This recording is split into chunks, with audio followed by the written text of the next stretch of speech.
Welcome back, ladies and gentlemen, and boys and girls, whoever it is. If my face looks a mess, that's just because I just got done cleaning up the combine. But yes, corn harvest is done. We are now running the last of our corn through the dryer setup, and we got hay to rebale. So this video is going to have some different stuff in it. It's just kind of an after harvest, what are we up to video. But yeah, stay tuned with this. That's full of corn, that's full of corn, and we got a little bit of corn in another wagon that we took off that last chunk of the field that we saw in the last video. So yeah.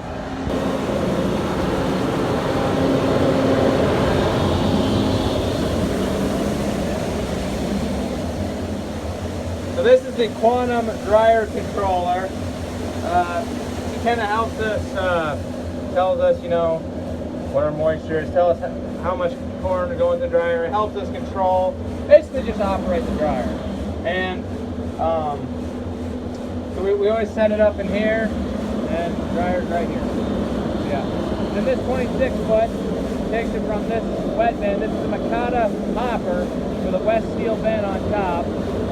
Takes it through this 56 foot Westfield auger all the way up to this bin. It's the bin built by Cheat, brand Cheat. And yeah, that sound you hear in there is actually a grain spreader. It spreads the grain around. I'll show you in a minute. You see that? It's throwing the corn everywhere. That's inside the bin. So yeah, that's what that little sound is, the sound of grain being thrown against the walls. In a bigger bin like that, you need a spreader, and if you're in for a cooling bin, you want a spreader to throw all the grain around and to kind of get it more even. You don't want it just piled up. It also helps maximize space too. This is a handy dandy motor cart, really nice.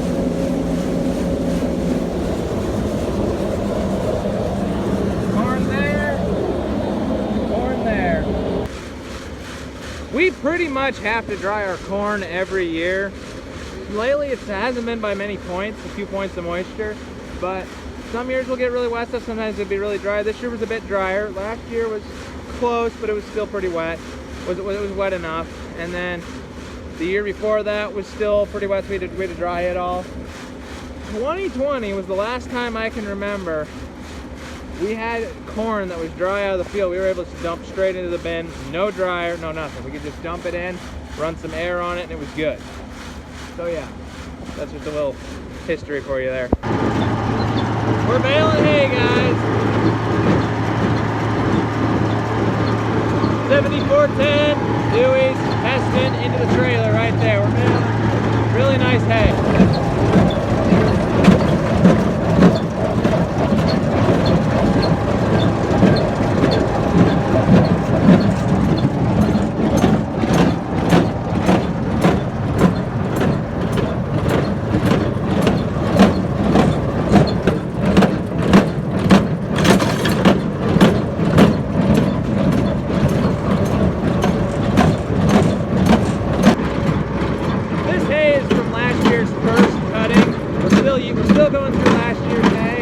This year was a really short year for hay, so we weren't quite able to make as much as last year. So it's good that we have this carryover. Look at that. That's some really good stuff. Really good dry stuff. He's putting in another round bale over here. He's going to cut the net wrap, chuck it in, and keep going. She's getting full. We got 3 rows of 17 working on the last and some in the back. Everything's down well. We did shear bolts, but that would be good for the job. Yeah.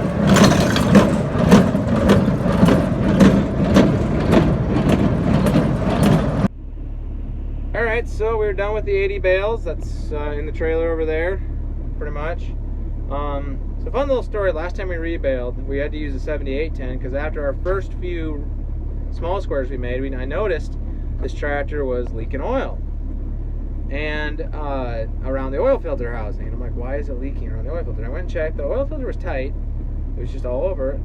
Come to find out, the line from the turbo to the oil filter housing was leaking around where it was crimped. So, which it was an original piece, it was still green from factory. So we got a new one, fixed it up, and now this tractor's back in business. But yeah, yep, that's John Deere for you, always braking. As you can see out the dirty window, the combine is all packed up, cleaned up, and ready to put away. That is it for Harvest 23. Can't believe it's already over. Now, if you guys are interested in seeing some other really good harvest videos, go check out JT the Ag Guy. He's been in many of my videos. He's helped us out a lot with the bean head. That was a lifesaver there. Thanks, JT. You're the best. And he's basically so he does custom harvesting, and so he runs a 4400 John Deere with a 4.0 corn head, and it's pretty cool what he does. You should go check it. You guys should really go check him out. Still cooking corn. We haven't tripped the level alert sensor there. Whenever it's full, that turns yellow. And yeah, it smells good. The smell of drying corn is a smell I just love. We currently have 2 fans on this bin. We're only using one for cooling, but right there, we run that next day to cool the corn.